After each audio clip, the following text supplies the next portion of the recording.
శుక్రవారం సిడ్నీ వేదికగా ప్రారంభమైన 5వ టెస్టుకు రోహిత్ శర్మ దూరంగా ఉండగా జస్ప్రీత్ బుమ్రా జట్టును నడిపిస్తున్నాడు. అయితే రోహిత్ శర్మ హఠాత్తుగా 5వ టెస్ట్ మ్యాచ్‌కి రాకపోవడంతో ఇక మొత్తం భారత క్రికెట్ ప్రపంచమంతా కూడా వేడెక్కిపోయింది. అంటే రాత్రికి రాత్రే రోహిత్ శర్మ రిటైర్మెంట్ ప్రకటించనున్నాడా? అసలు ఎందుకు దూరమయ్యాడు? ఇవన్నీ కూడా గనక చూసుకున్నట్టయితే ఊహించని విషయాలని ఈరోజు రిషబ్ పంత్ చెప్పడం జరిగింది.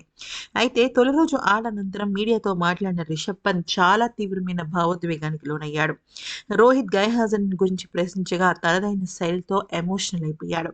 నాకు తెలిసి ఇది భావోద్వేగ పూరితమైన నిర్ణయం. ఎందుకంటే సుదీర్ఘ కాలంగా రోహిత్ సారథిగా కొనసాగుతున్నాడు. మేమంతా అతన్ని టీం నాయకుడిగానే చూస్తాం కూడా. కానీ కొన్ని నిర్ణయాల్లోనే మన భాగం కాలేం. ఇది మేనేజ్మెంట్ తీసుకున్న నిర్ణయం. ఆ చర్చలో నేను భాగం అవ్వలేను. కాబట్టి ఇంతకు మించి నేను ఏమి చెప్పలేను.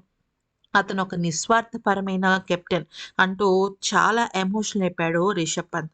అంటే రోహిత్ శర్మకు ఆడాలని ఉన్నా కూడా పొమ్మనలేక పోగపెట్టడమా? లేకపోతే నేరుగా నీ అవసరం జట్టుకి ఇంక లేదు అని చెప్పటమా తెలీదు కానీ రిషబ్ పంత్ చెప్పిన మాటల ప్రకారం చూసుకున్నట్టయితే ఇక్కడ టీమిండియా మేనేజ్మెంట్ కావాలని రోహిత్‌ని పక్కకు తోసేసిందేమో అనిపిస్తుంది. అంతేకాకుండా ఇదొక నిస్వార్థమైన పనని రోహిత్ నిఖారమైన మనిషి అని అతని సారథిని ప్రశ్నించాడు. శుక్రవారం సిడ్నీ గేమ్‌లో తను ఆడకపోవటం దురదృష్టమని పేర్కొన్నాడు.